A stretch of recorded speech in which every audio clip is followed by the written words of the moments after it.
Thank you for joining us this evening. My name is John Krieger, and I'm the Executive Director of WorldDenver. We are a nonprofit membership organization that connects Denver to the world through international exchange programs that bring 600 students and professionals to Denver every year, through community engagement events like this one tonight that highlight global issues and affairs, and through education initiatives like the World Affairs Challenge, which engages hundreds of students in Denver and classrooms all around the world in action-based conversations about global sustainability. And as tonight's event is focused on energy and sustainability, I'd like to highlight the new Africa Regional Competition of the World Affairs Challenge, just launched earlier this fall, in which 23 teams and more than 200 students on the continent of Africa are learning about UN Sustainable Development Goals and creating sustainability projects that improve their local community and have a global impact. You can learn more about WorldDenver, our membership, upcoming events, and opportunities to get involved, including judging in the World Affairs Challenge and hosting international visitors in your home at worlddenver.org. As we begin tonight's program, I want to say how proud we are to be hosted in one of the city's great institutions, the Denver Museum of Nature and Science.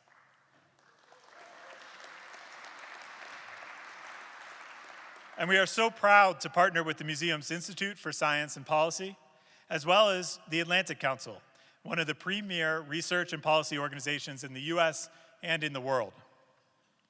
We also want to thank our promotional partners, the World Trade Center Denver, South Metro Chamber of Commerce, the Colorado Business Roundtable, Colorado Clean Tech Industries Association, and the Denver Council on Foreign Relations. And finally, I'd like to say a very special thank you to Jeremiah Berenberg and Norma Horner, who were both instrumental in making tonight's event possible. And with that, we're going to kick off tonight's program with a very special video remarks from Denver's own Congresswoman Diana DeGette, who serves also as the ranking member on the House Subcommittee for Climate, Energy, and Grid Security. Thank you all so much for being here, and let's roll the video.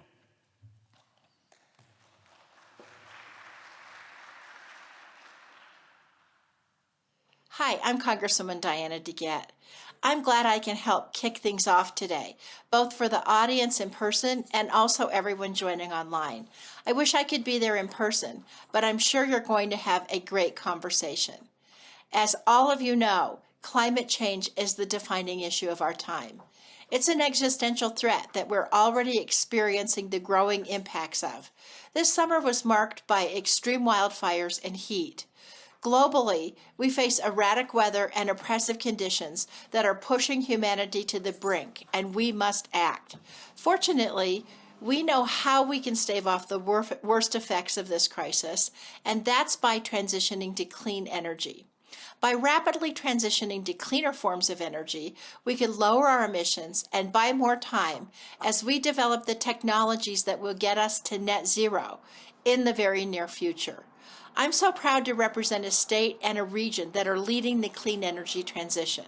Colorado's been at the forefront of the clean energy transition and the fight against climate change for years. In 2014, we established the nation's first methane regulations for oil and gas operations, which laid the groundwork for efforts at the federal level. In 2018, Xcel Energy announced a goal to provide carbon-free energy by 2050, with an interim goal of 80% reduction in greenhouse gases by 2030. And in 2019, the Colorado legislature passed the Climate Action Plan to Reduce Pollution, which sets science-based targets for reducing greenhouse gas emissions. Colorado's transitioning from an oil and gas state to a leading clean energy state, setting an example the rest of the nation can follow. I might be a little biased, but I believe the entire Mountain West is helping to lead the transition. Energy, the critical piece of this puzzle, offers us some of the biggest challenges and opportunities, and that's why I was so excited to take over as the top Democrat on the House's Energy, Climate, and Grid Security Subcommittee at the beginning of this Congress. The policies proposed by my subcommittee will be what will drive this country and what will take down our climate warming emissions. We made tremendous progress last Congress, but that's just the beginning. We need to keep investing in clean energy, innovation, and research if we want to see the progress that we need. Most of all, we must provide certainty and a long-term vision for where this country's energy policy is headed. While the Inflation Reduction Act and Bipartisan Infrastructure Act were great first steps, the work isn't done, and I don't plan on letting up until we finish the job. Thank you, and I'm looking forward to a great conversation. Hi, I'm Congresswoman Diane.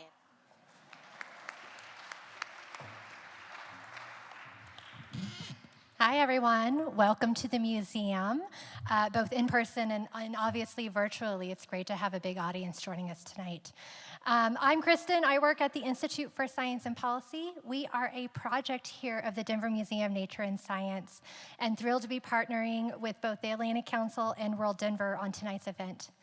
The Institute's mission is really about having productive dialogue and scientific engagement in the policy landscape that we are having tonight. I think tonight's conversation is really going to elevate a lot of the conversations that we have at the Institute, because we really want to elevate evidence-informed and data-driven thinking in a lot of these policy conversations.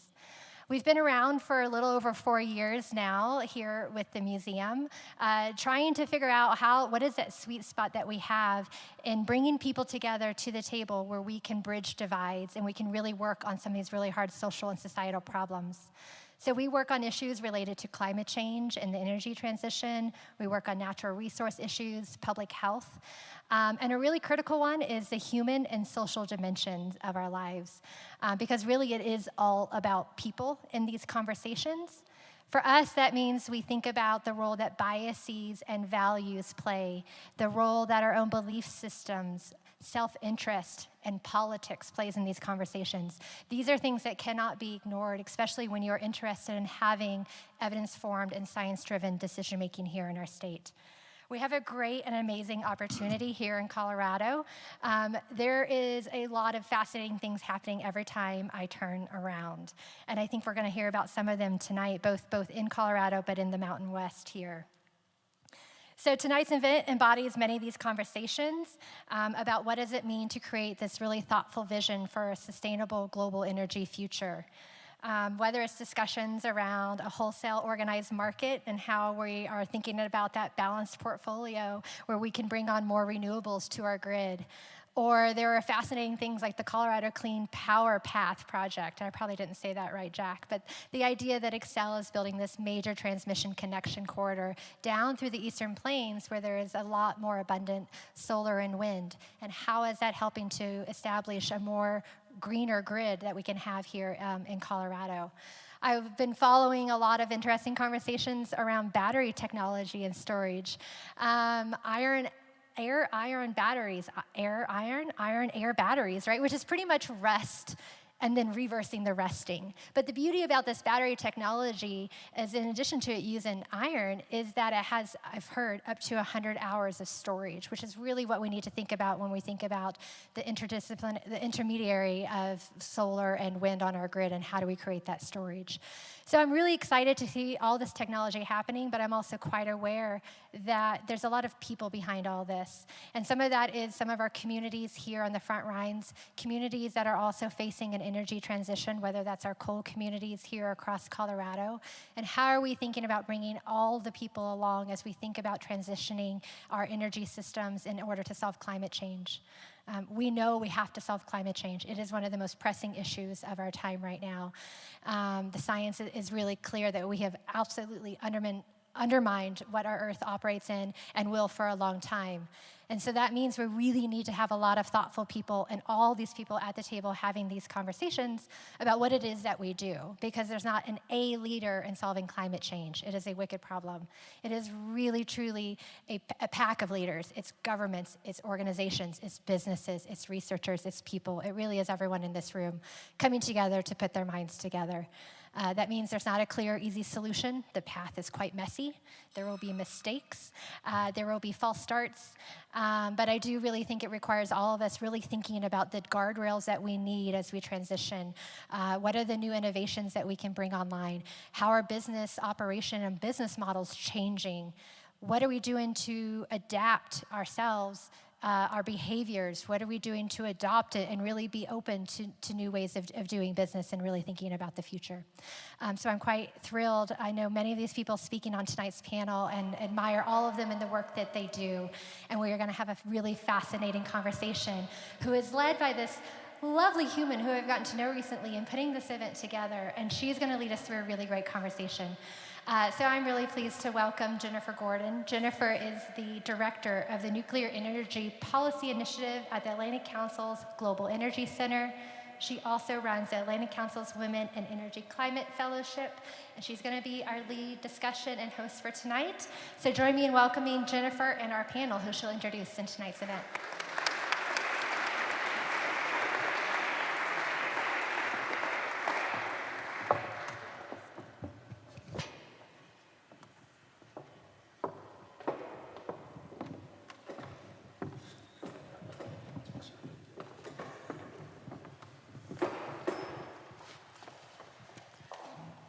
Welcome, everyone. And thank you, Kristen, for such a warm and wonderful introduction. Thank you as well to John. And I want to say a few brief words about the Atlantic Council, because some of you may be wondering why I am so far away right now from the Atlantic Ocean and from the international work that we do most frequently at the Atlantic Council. But I think the reason is, and I should mention as well, over the last month I've spent time running programming in Wyoming and Alaska as well, at states that I think are really at the frontiers of economic development, of innovation in energy. And the reason is that if we are going to lead the world as a nation in the global energy transition, it has to start at home, and it has to start in regions like this one that have true energy knowledge and expertise. So with that, I am really delighted to introduce our panelists for this evening. John Goldin-Dubois is the president of the Western Resource Advocates. Jack Ihle is vice president of regulatory policy at Xcel Energy's Colorado operating company. Ian Lange is associate professor of economics and business at the Colorado School of Mines. Kathleen Stacks is the executive director of Western Freedom. And again, before we dive in, I just again want to say thank you to WorldDenver and to the Denver Museum of Nature and Science's Institute for Science and Policy. And thank you as well for opening this incredible museum, this beautiful hall, to all of us. So we truly appreciate your hospitality. So Ian, I want to start with you. Because you are, of course, at the Colorado School of Mines, and you are known around the world for your work on critical minerals. So talk to us briefly about the role of critical minerals in the energy transition. What are they? Where are we sourcing them from? How are we using them?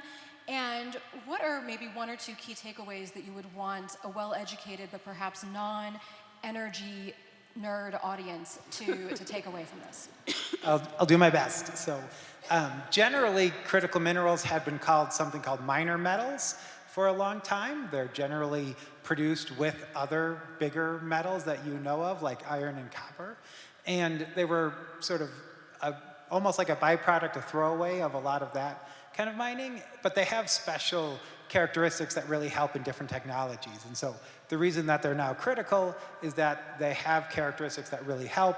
Say, if you think about the magnets and the motors that we have in either our electric vehicles or offshore wind, at high temperatures, it keeps some of these critical minerals help the motors keep their magnetism, whatever that word, they stay magnetic, whatever that word is. Or they'll do things where, like, if it gets hot, it's still allowed, say, to move the electrons around in a battery. So those are why we're interested in critical minerals, where they've sort of come from, for lack of a better word. And I sort of gave away the fact I thought was interesting, that all these different metals do something as part of this process that we would like, whether it be letting the offshore wind turbine turn longer without needing to be maintained, or the battery to go for longer. But there are substitutes, and so the most common substitute we know about now is, you've probably heard of cobalt as a thing. It's increasingly being replaced by nickel in batteries, and so we're a lot less in some sense, interested in cobalt moving forward as we were in, say, 2017, because you can just take the cobalt out, put nickel in. It kind of does the same thing within the battery. So there are these substitution possibilities. It's not, we need this one thing and we can't do anything without this one thing. That's my fun fact. Ian, thank you so much. Kathleen, talk to us a little bit about your work at Western Freedom and how you're approaching the energy transition. Absolutely, and thank you. I have 16 waters coming my way right now, which I appreciate. Oh, thank you. That's the most, seriously, 16 waters. Thank you.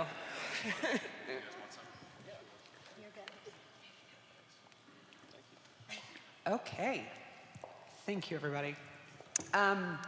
So I'll start by acknowledging the fact that I work for an organization that has probably the most provocatively named, the most provocative name that you have heard of probably in a hot minute.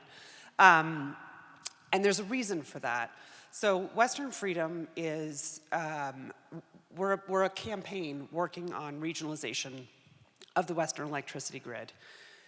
And when you think about the West, you have a very broad diversity of resources, of communities. We have a lot of wide open spaces, but we also have a wide diversity of politics.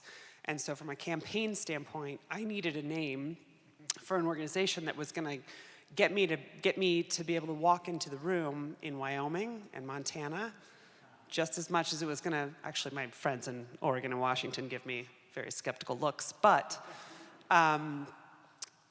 if we're really going to coordinate across this very diverse region, we have to be able to bring all of those people to the table and incorporate their very diverse interests.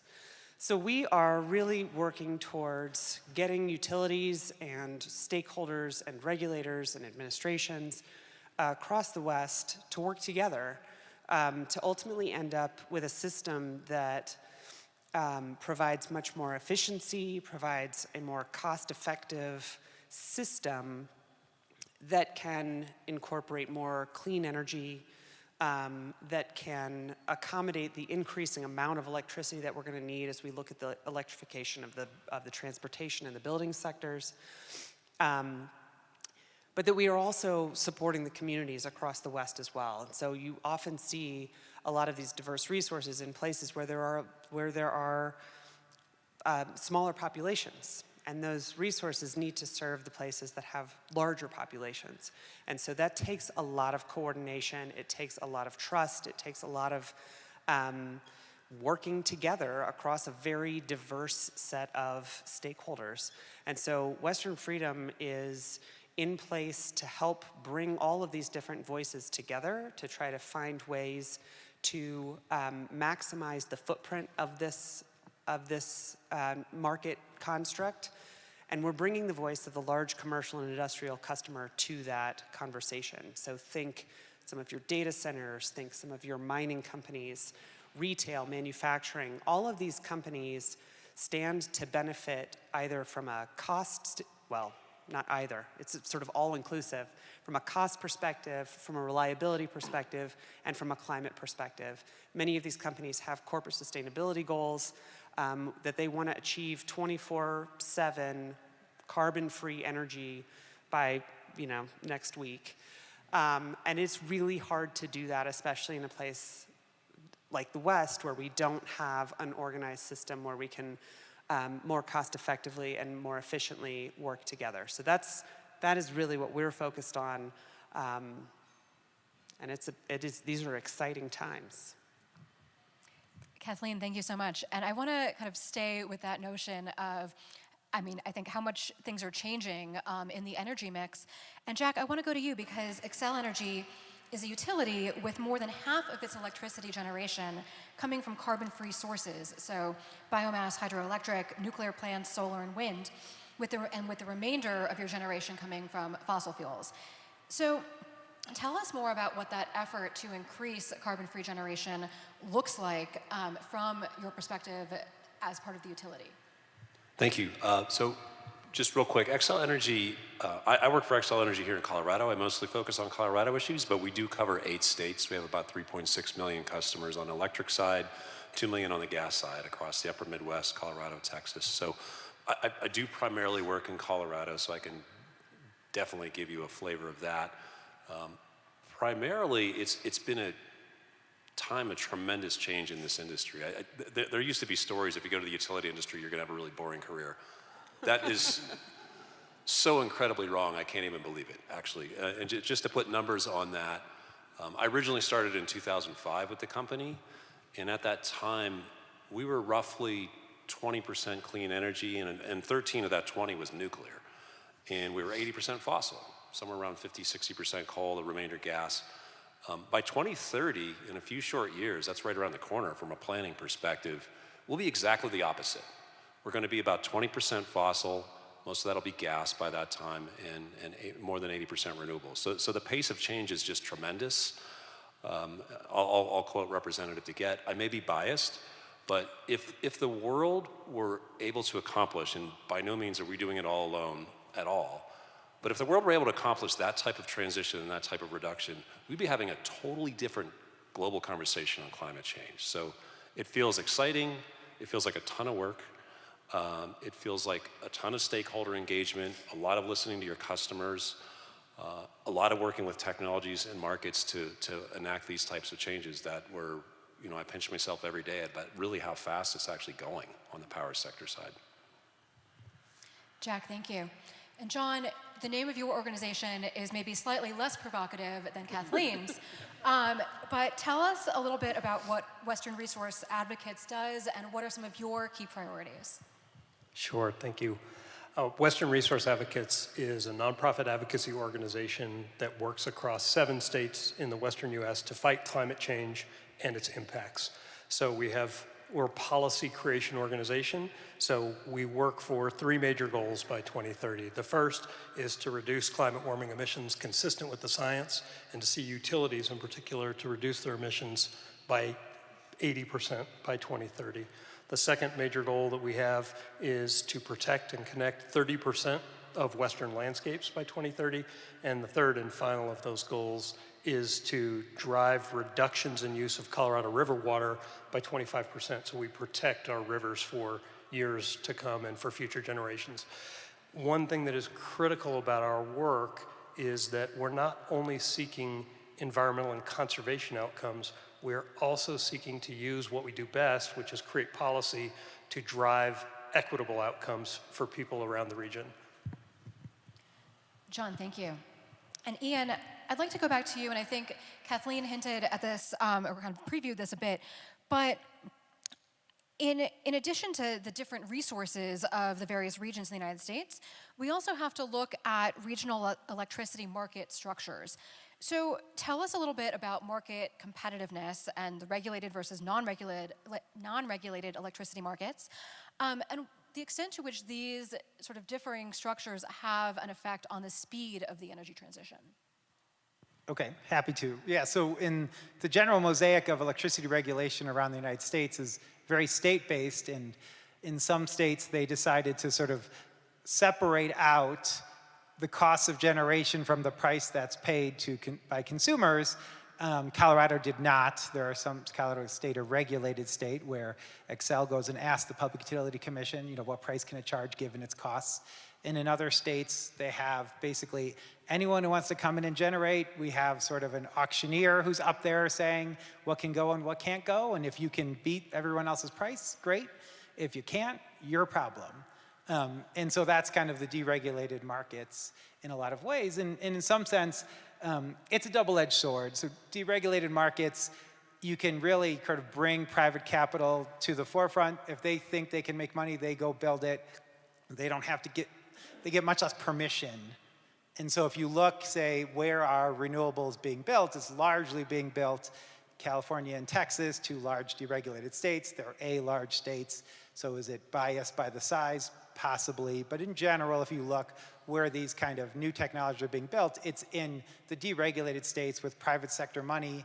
either due to the zero interest rate regime we kind of just came out of, or the heavy subsidies from the federal government. If you can make it work with the production tax credit that the federal government is offering, go ahead and do it. You don't have to go ask anybody, is this okay? Should I make that happen? On the other side, you do have places like Colorado where the legislature and the Public Utility Commission are really trying to push, and then you'll have places that the legislature and the Public Utility Commission are not trying to push, or they're trying to put up barriers to renewable generation. We can think about all the stories from Ohio with the sort of removing of renewable portfolio standards and adding in sort of requirements around gas or coal generation. So in some sense, it's like I said, it's a double-edged sword. The open market helps. If people think they can make money, they can just go do it. But you can have a guiding hand that helps, or plan a little more in regulated states. So it really depends, I guess, on the leaders that are elected there, or the vision that is shown by the Public Utility Commission, the governors, and the state legislatures as to how fast things will move within the regulated states. Ian, thank you so much. I want to stay with this notion of doing work amongst these different states in this Mountain West region. Kathleen, I think it seems like your organization really synthesizes the different pillars of the energy transition, so energy security, affordability, and sustainability. And it seems to me that each of the states in the region would want to have that conversation with you. What do you see as some of the unique aspects, whether challenges or opportunities, in working in this region? I mean, I think I touched on this at the beginning, but really the politics are one of the most interesting challenges and opportunities. And I think one of the great things about working on markets is that we actually have a topic that can kind of transcend some of the politics, because there's enough benefits, whether that's affordability benefits or reliability benefits or climate benefits. There's a little bit of something for everyone in that mix. And so even my friends in Montana, who, many people in the government structures and even in the utility structures in Montana, holding on to coal strip. This is they have a coal plant that they want to hold on to forever. And part of that has to do with the communities and the jobs and the economic benefits. Part of that has to do with politics. Part of that just has to do with the sort of Montana way of life. But ultimately, Montana also wants to have reliability. They want to be an economic player. They want to keep rates low. They want to be able to attract new business and new development. And so there is something for Montana in this conversation, even if we're not focused on keeping coal strip alive, and we can actually focus a lot on the climate benefits that other people in the West really want to have a conversation about.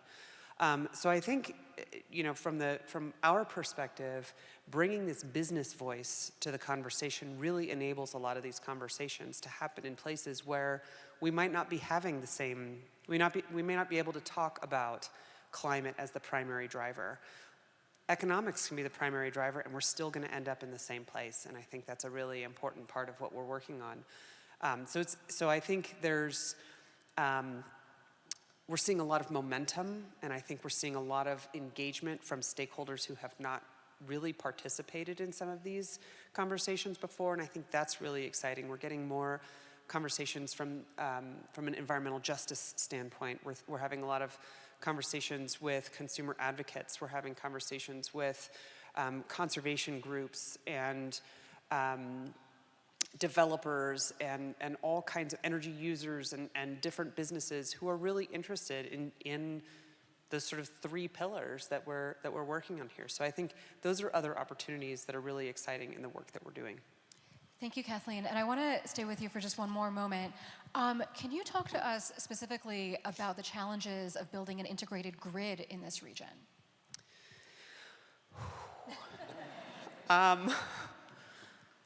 The list is long. Federal land, permitting, getting through all kinds of challenges where we have real hard decisions in front of us, where it is we're looking to protect our land and our rivers, and yet at the same time, we need to build a lot more infrastructure. If we're gonna have clean energy, we don't have enough roofs to put solar panels on to power the increasing need of electricity, due in part because of the retirement of some of our fossil assets, the increasing electricity from those transportation and building sectors. We have to build a lot more. And if we're gonna have an integrated grid, we need to build a lot more transmission. And so finding ways to do that in a community and environmentally conscious and responsible way is hard and really important. And because the West has so many different kinds of land ownerships, we bring a lot of different parties to the table. So I think from an integrated grid standpoint, the building of the infrastructure is one of the major challenges that we face. Thank you so much. And Jack, I know earlier you commented on the incredibly rapid speed of the energy transition and efforts to decarbonize, and I'm very glad to know that your job is not boring. But I think maybe from an energy security or even a geopolitical standpoint, is there such a thing as decarbonizing too fast? And if there is a risk, how do you hedge against that risk? First, I'm going to help out with Kathleen and Ian's answers a little bit. So, a couple things on Kathleen's list. I think space. The West is very large with concentrated urban centers and then vast distances in between that. That sort of dovetails with our federal system, which you'll notice we have state governments and 50 of them. And getting them to kind of collaborate together is sort of inherently a challenge when you want to do something regionally. Regional things are hard in the United States inherently. And then on Ian's answer, I want to just sort of color that in. If you want to normalize to the number of megawatt hours and number of people in terms of renewable energy accomplishments, which I think is a good thing to do, I'll stack our system against anyone, and we do plan against, we're in a very plan-driven environment, but we harness the market forces. We just did, through very simple tools, a request for proposals. It's basically the same way you do a kitchen remodel. You get bids. We got 1,000 bids in our last resource plan that we just sorted through and settled down to the last 22. So it's a tremendously competitive environment, even under the state planning type environment. So clean energy transition, is that facilitated or faster under sort of a more market environment or planning environment? I think the jury's out, personally, on that. Your question was sort of, how do we harness these global forces? And it's a great question. I work so locally that I kind of think about that every day because with Representative DeGette, I think Colorado is a leader on this, and we like to be a leader. We've worked hard with Western resource advocates. It's not going to be enough to decarbonize our city. It's not going to be enough to decarbonize our state. We've got to set up models that are not only replicable, but enviable. And to do that, we need to do a lot of things right. So you want to harness cost-effective opportunities. You want to work with the local community because Kathleen pointed out there are deeply established interests in communities like Colstrip, and we have similar stories in Pueblo and in Hayden, and we're working really closely with those communities and our plant staff to make sure that transition is equitable, which is a point that John made. Working with the policies that are available to you, the recent federal legislation is a tremendous opportunity for our clean energy transition here, kind of showing that it's great to work with those policies and not pretend that they don't exist or try to roll them back. Is a great way to work with this transition. We need to keep, there's traditional utility values of affordability and reliability. We always have to keep those front and center. They're not negotiable. Our customers, the instant this becomes less reliable is the instant the clean energy transition stops. And if it becomes unaffordable, it will also be really tough to sustain that support that we've enjoyed so far. Jack, thank you. And I have to say, I'm originally from the Midwest. So it jumped out at me that Xcel in the upper Midwest has reached a whopping 69% of its generation from carbon-free sources, which I think is just incredible. About half of that is from nuclear, about half of that is from wind. Are there success stories from the upper Midwest that you can draw out for us, either in this region or even globally? Yeah, a couple, I think. Part of that number is the use of nuclear in the Midwest. So it's been an important tool. Those plants have been there for a while, probably since the early 80s. So Retaining existing nuclear is actually pretty important for decarbonization. We don't have that here. We don't have current proposals to work on that. We're looking at all options, but really both the Midwest and Colorado and our Southwestern Public Service System have been harnessing renewable energy. The lessons there are you need to learn to work with it. Frankly, the whole paradigm of how you dispatch a system has completely shifted in my career, and I don't feel that old. It shifted from you had base load, which is traditionally was nuclear and coal. It was running flat out all the time. Then you had cycling, sort of generally certain types of gas units that are there to kind of bring the load more gradually up and down. And then you had peaking for 5 o'clock on a Tuesday when everyone turns on their air conditioner. That paradigm is a lot different now. We're heading towards 80% renewable energy in this state, which will probably be higher than our upper Midwest system. And so we actually have to dispatch what we call net of renewables. So it's not just managing load. The renewables are going to do what they're going to do largely, and you've got to manage around that. So your cycling resources operate totally differently now. They need to be more flexible, even as we add the renewable energy into the system.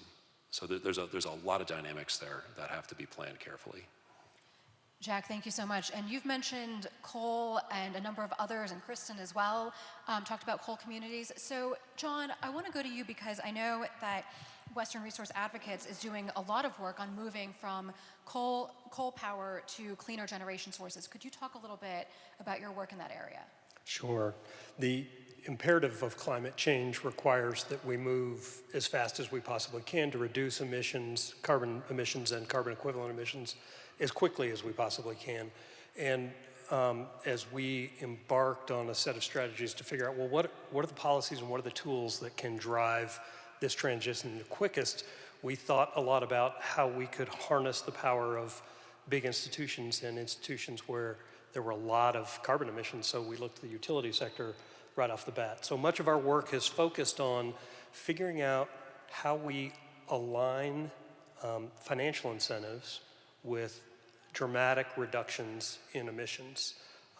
And that's been a lot of our work in the utility sector, is figuring out how do utilities move very quickly to reduce emissions, and how do they do that in a way that keeps their companies whole and keeps them profitable, because it was our belief that if we could do that, we could get utilities to move much faster.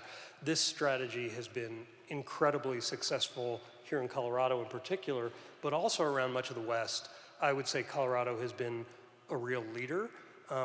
That leadership really was driven first by citizens who passed a renewable energy ballot initiative in 2004, so just before Jack started at Xcel, and that required the utility, Xcel, to generate at least 10% of their energy from clean renewable energy. And that really started a series of cascading effects that led to drops in, incredible investment in renewable energy, dropping the price of renewable energy, and that is part of what enabled the transition. That work has really continued across the region with other utilities, and as I mentioned, it's been quite successful, not just here in Colorado. Xcel might be the best example of it because their commitment to exceed an 80% emission reduction by 2030 is really nation leading. And Colorado's on track to achieve that across all of the major utilities here. But in other states, we've had similar success. So 5 of the 8 largest utilities in this western region that we operate in have now committed to reduce their emissions 80% or more. So we have most of the major utilities on track. And that has really, I think, driven a lot of the conversation about how do we bring more renewables online. We need more transmission. How do we meet these needs? And I think that work really has been impactful beyond the state of Colorado. In fact, I think our region, when paired with the West Coast, is likely to become the first carbon-free region in the United States. And I think that can present a real model, not only for other parts of the country, but for other parts of the world as well. I guess I would say there are still remaining challenges in the work to close down and decommission coal plants. In our region, as I mentioned, 5 of the 8 major utilities are on board. The 3 major utilities that are not on board are all in Arizona. The politics are not really aligned to even allow those utilities to act in a way that they can reduce carbon emissions consistent with climate imperative. So there's certainly work to be done, but it's been very successful in this region. John, thank you. And Ian, I want to go back a little bit to geopolitics, but I think also picking up on some of these threads about the speed of the energy transition. You mentioned before this notion of the fact that we need critical minerals, and we need a lot of them. And it just so happens that many of them, their supply chains run through China. So the question that I have is, do you think that it is more important, or how do you kind of balance the necessity of getting these minerals into our cars, into our solar panels, on the one hand, but on the other hand, maybe avoiding this sort of supply chain and troubled trade relations? Yeah, happy to discuss. Just as a slight divergence, right? So there's mining done in the US, there's mining done in Canada, in Australia, a lot of OECD countries. But if you lift up the hood of your Tesla, whatever electric vehicle you have, the battery in there is not somebody had grabbed some dirt and threw it in there. You then have to purify the dirt and get just the minerals that you're looking for. All of that investment has happened in China, or largely in China, over the last 20, 25 years. And so this is where the supply chain issue comes up. It's not the dirt, it's taking the dirt and getting what exactly we need to put into whatever it is we're looking for, EVs, solar panels, offshore wind turbines. So to the question, so the pace of this transition is really kind of gonna depend on, are we interested in sort of just getting these things in people's hand as quickly as possible and not really worry about this geopolitics? China can, whether you want to call it saber rattle, or, you don't think China's really ever going to do anything to cut off maybe like the hand that feeds them. They're going to have to sell to somebody. And so just get these things into people's hands. Don't worry about producing it in the United States or say in other friendly nations, or don't worry about friendshoring. China's been doing this. They know how to do it. A lot of the Western companies just can't, whether it's through legitimate reasons, like we just haven't built a nickel smelter in a long time. And so yes, we have the plans and we can look at the plans and go, oh, I got to put this here. But China's built 10 of them in the last 5 years. So the people on the ground there are like, yep, let's go. Instead of in the United States, people are a little more like, oh, let's look at the plans and I guess. Whereas there are illegitimate reasons, I don't know if the word's illegitimate, why China might be faster. If you want to talk about, we can talk about the Uyghur situation or other ESG issues. But the fact remains that we could get all these minerals we need from China, and we could get these things in people's hands faster than if we said, hold on, there are potentially dead zones in Idaho, dead zones in other places where there's no broadband. Roads don't go there. I mean, you obviously have electricity there because of things like the Tennessee Valley Authority through the Great Depression, or things like that. Obviously, Tennessee's not in the Mountain West. But, we want to make sure those dead zones, come back to life. And so there are mines there. There is cobalt in Idaho. There's a big antimony mine, which is a different critical mineral for potentially grid storage batteries in Idaho. And we want those mines to open. We want them to bring broadband, bring roads, bring opportunity to those areas we don't have those dead zones. If we do that, we're going to slow the pace here in the United States just because it's not going to come online as fast. It's going to be more expensive. When you all go to look at, should I purchase, an electric vehicle versus an internal combustion engines? Well, the electric vehicle is, $10,000 more expensive, not, close to parity, because we've sort of slowed down. We've done things in a more expensive way to ensure areas of Idaho, areas of Nevada, areas of Montana, are not just economically dead zones, and there's obviously benefits of that. So the trade-off really is how fast do we want these in people's hands, and how much do we want to just accept that there's going to be areas where we're just not going to be able to say, bring them into, say, 21st century economy with things like internet and the ability to, to operate in the economy as it is now. Ian, thank you so much. Kathleen, I think one thread that is coming out, I think from each of the four of you, is how much the energy transition affects and impacts people just throughout their daily lives. And Kathleen, I know that a lot of the work that you're doing is really about coalition building and working with stakeholders. And as you said, I think you work with this wide range. Can you talk a little bit more about that and about the work that you're doing in coalition building and the extent to which maybe there are lessons learned beyond Colorado as well? Sure. I mean, I think this really is all about the people, and bringing more and different groups of people to the table. I think part of the reason why it's taken so long to get an organized market in the West is because we have so many different interests and so many different people raising their hand and saying, hey, what about this thing? And I think to the West's credit, we're pausing and we're listening. And that is a credit to our utilities, it is a credit to our commissions, it's a credit to our government institutions, it's a credit to the advocacy groups who are really trying to enable more and more people to have a voice in these efforts. Of course, more people and more different views means more challenges and more things that we need to think about and things that we need to address and at least have an answer for. Sometimes that answer is, I don't know. And I think that's okay, so long as people are starting to feel heard and be incorporated. I think one of the we also do a lot of work with Western Resource Advocates, and I was on a call recently with one of John's staff members, and we were talking about bringing more tribal voices to the table. And I think there's a lot of stakeholder groups that have been there, but haven't always either felt welcome or been invited or seen a place for them in some of these conversations. And I think that's changing. And I think that is that's really important. So as you all engage in the work that you're doing, it's important, I think, to look around and see who's there and who's not. And think about how we can bring those voices that are not at the table to these conversations, even if it doesn't on its face make sense for them to connect to this particular issue.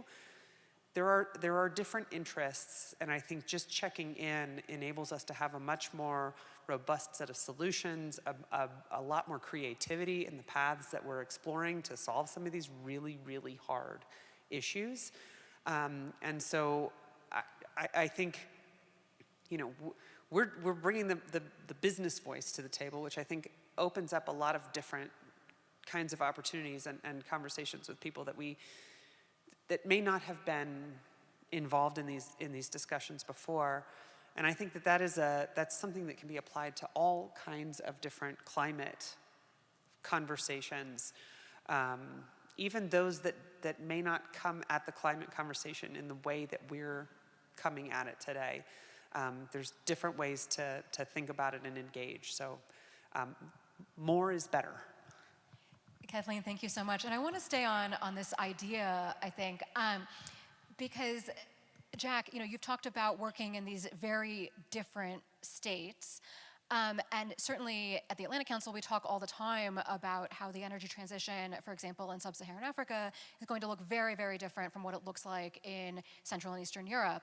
So are there maybe global lessons or global insights that you can share with us from having different types of success stories in these very different states? Some of the traditional, kind of utility objectives that we've always pursued, which is reliability and affordability. As we pursue this clean energy transition, we've had really good success in obtaining renewable energy in a very cost-competitive way. And so, if you can do that, you can create stories that will play in different places. And I should mention, among the 8 states that we serve, Minnesota and Colorado. Those kind of have a somewhat similar political culture on energy issues. We also serve North Dakota, South Dakota, Texas. It can be a pretty different conversation, as Kathleen alluded to. But if you can speak to cost effectiveness while maintaining the reliability piece, that's we like to say sometimes we live in the ands. It's a clean energy transition and it's reliable and we try to keep it affordable. That can speak across different types of politics and different types of cultures within the sphere of asserting that there's different cultures of North Dakota and Colorado or something. Not as global as you're going for, perhaps, but it goes in that direction. That was fantastic. Thank you, Jack. I really appreciate the insights, of having to work in different political cultures. And John, I want to ask you, because we've talked a lot about the power sector and decarbonizing the power sector, but of course, the energy transition goes far beyond the power sector. So talk a little bit about some of the nuances of working to decarbonize other sectors of the economy and hard-to-abate sectors as well. Sure. I think, the first thing I would say is that when you work on climate change, it kind of feels like it's everything everywhere all at once, like the movie says. And it's that crazy too, even with the hot dog fingers. It's just nuts out there. To try and figure out how we do what has been done with Xcel and kind of how they have driven reductions on their system and continue to do that. We need to do that with every utility, and then we need to get similar levels of reductions from other sectors of the economy. So it is a huge challenge that we have to undertake, and we have to move very quickly. The best progress so far has been in the utility industry. So how do we look at the other sectors of the economy? I think transportation sector is well underway. Probably many of you here are already driving electric vehicles.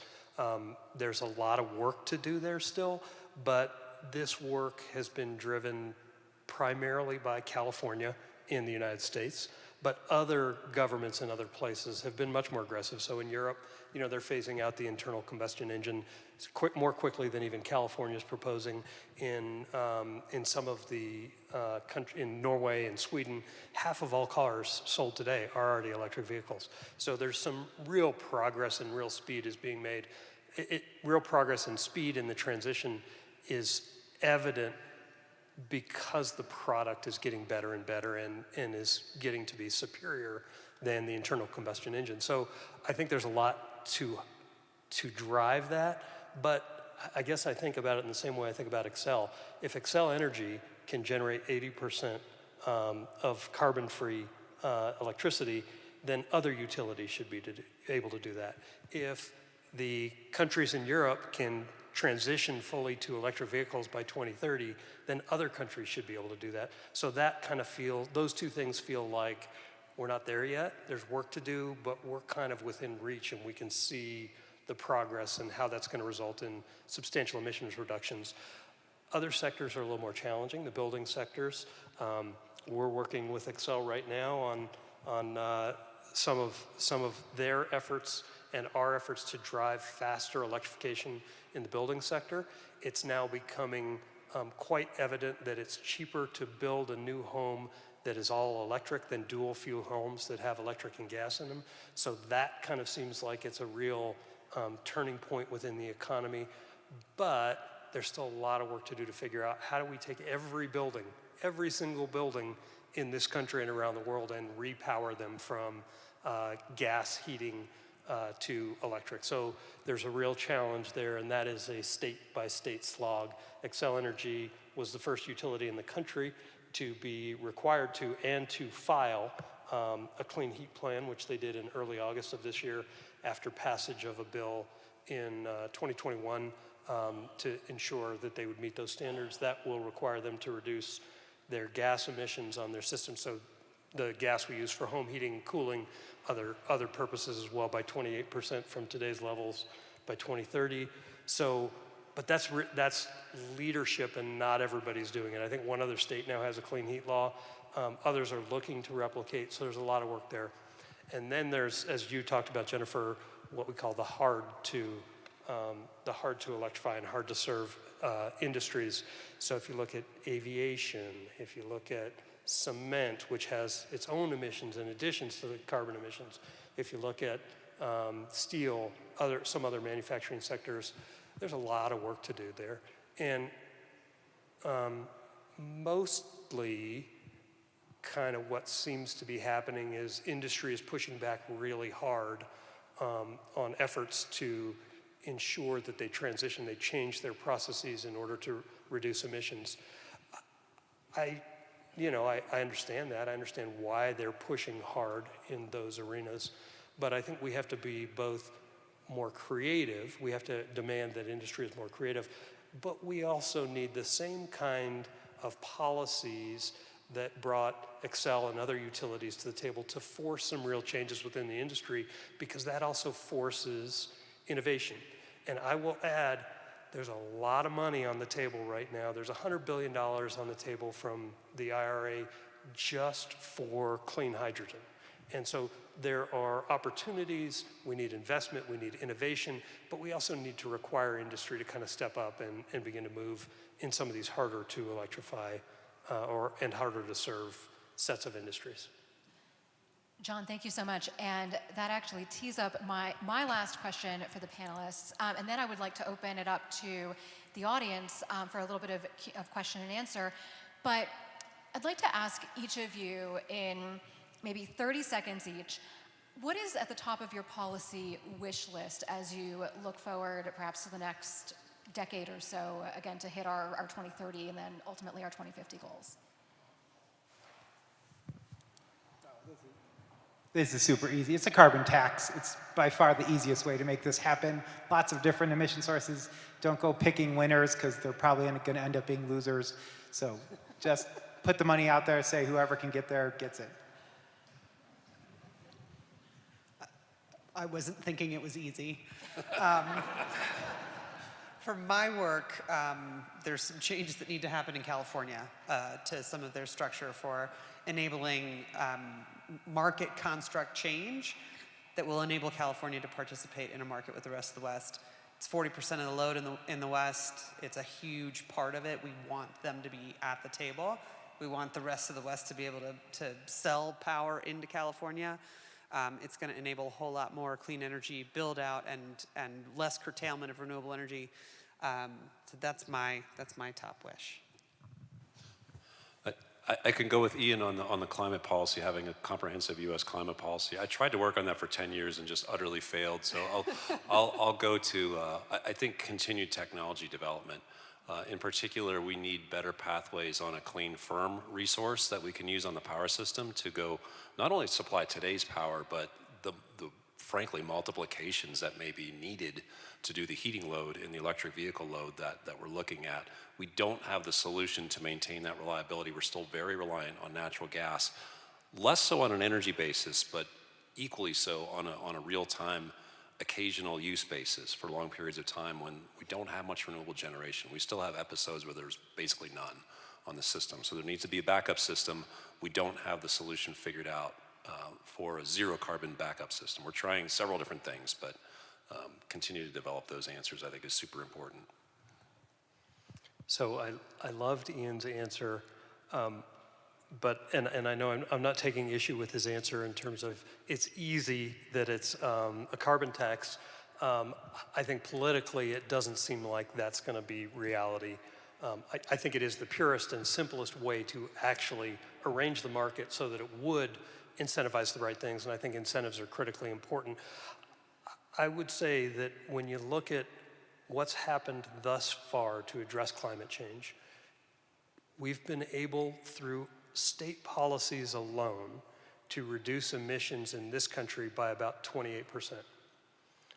Federal government action has resulted in maybe a couple percentage points of reductions in emissions.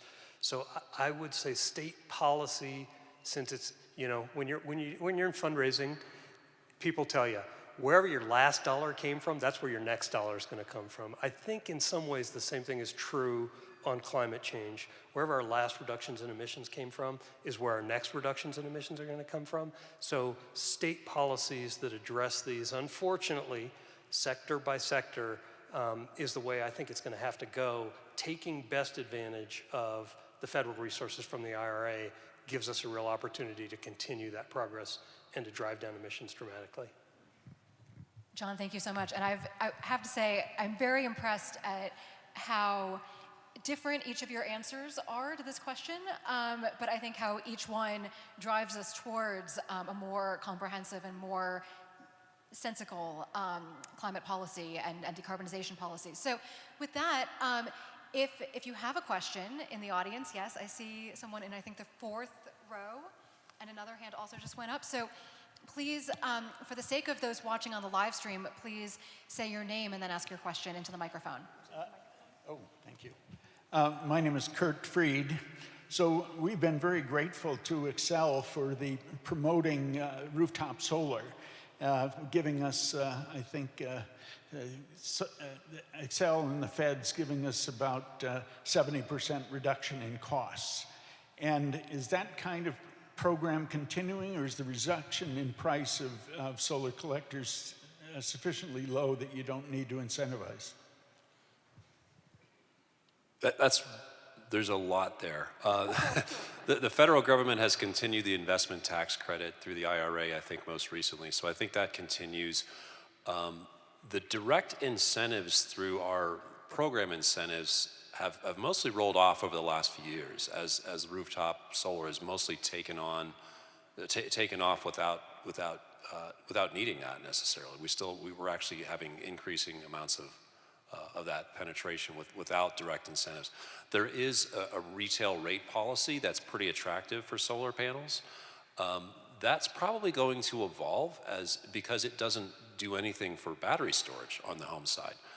So I think those policies are going to need to get a little bit more complex to encourage a more comprehensive set of distributed resources on the home side. Xcel is the battery, so it's great to be able to feed the electricity to Xcel without a battery. So yeah, there's no reason for you to be the battery because we're performing that function for you most of the time. So I agree with that. Hi, is this on? I hope it's on. I know it's a global meeting, but I live in Denver, so I'm concerned about right here. And my biggest concern nationally is about infrastructure. Because I look at like downtown Denver, we have these strong mandates to reduce energy, to convert from natural gas to electricity. But we have a list of a dozen things we'd love to do.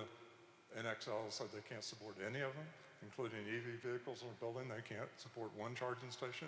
And I'm hearing that from dozens of my fellow residents downtown. So I know this is a real local question. I apologize for that. But I don't know how we convert to the way we want to convert if there's no support for that. That's my concern.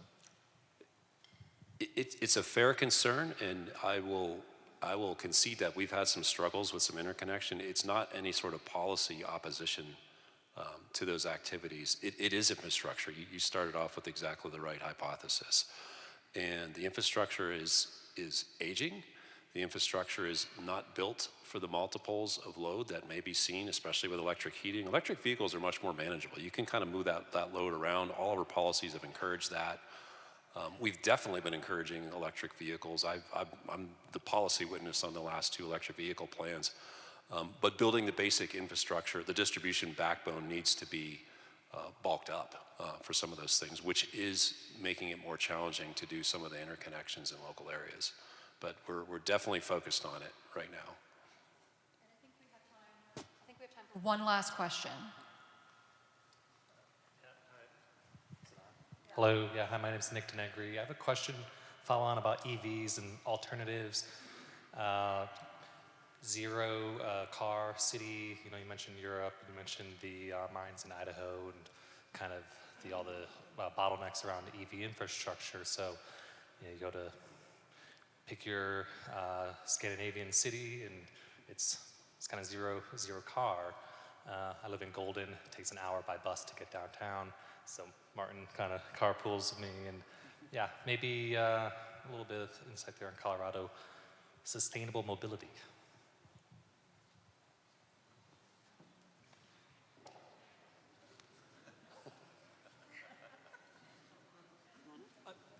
Yeah, I mean, I'll try and take it. I think one of the things that we clearly have to do is build a transportation system that serves our communities. And while there's been investments in transportation in Colorado for many, many years, some of those successful, we still need to do more and make sure that people can get to and from where they live to the places they need to be, whether that's where they work, where they shop, and that definitely requires investment. So I think there are infrastructure investments that need to be made on the electric vehicle side. There are real investments that need to be made and policies that need to be passed in order to create a transportation system that gets people effectively to where they need to be. There's a ton of work on this that needs to happen, and transportation is one of the largest contributors to climate change, the transportation sector, and so real investment and thinking needs to happen. It is a little hard to picture in the American West how we go to zero-car cities, but I think there's a lot of good stuff that's happening, from bike lanes, increasing mobility for people via multimodal transportation systems, and I think we got to continue to build that. I think probably the best we have here in Colorado right now is Boulder, but I think there's a lot more work to do around the region to get to a place where people can really get to where they need to be from where they live. Actually, I'll jump in on this too. I think, when I think about the West, we have a lot more small population centers than we do large population centers. And I think transportation and sustainable mobility is going to be a real big challenge because people have to cover a lot of ground. When I think about, where people live, particularly in rural parts of our region, they're going a long way to get from one side of their property to another in some cases. And so I think this is going to be a real challenge, but I do think there's an opportunity for cities to do more. We've just not built ourselves in that way. And so there's a lot of, we're gonna have to get real creative if we're gonna address this in the future. Again, this one's super easy, right? Like Europe has what, $4 gasoline tax. Europe has, you have to pay to get into the center of the city, extra tolls.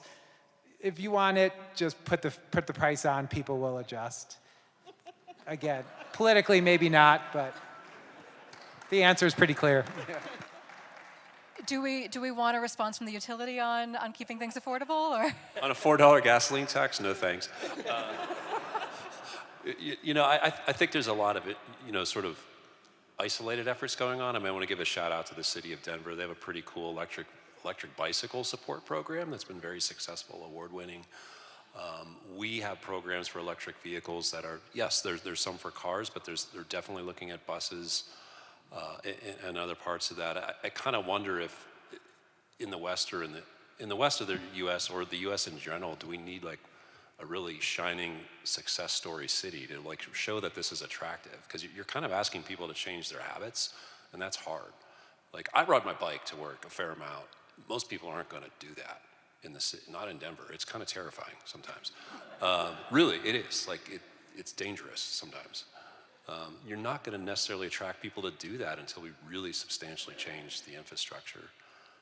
And that's going to take time. And I do consistent with the theme, I kind of wonder if we need a shining example that people can relate to in the U.S. And I'm not clear that we have that yet. Boulder's good, but is that drawing Boise to do the same thing Boulder is? I don't know.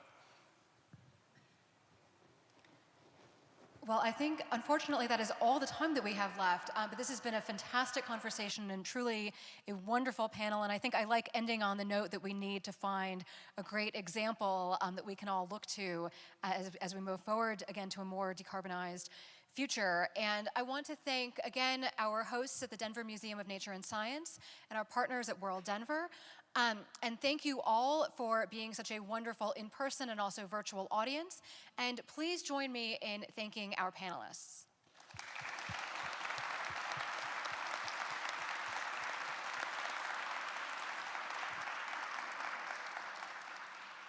Thank you all, and I hope to see you all again very soon.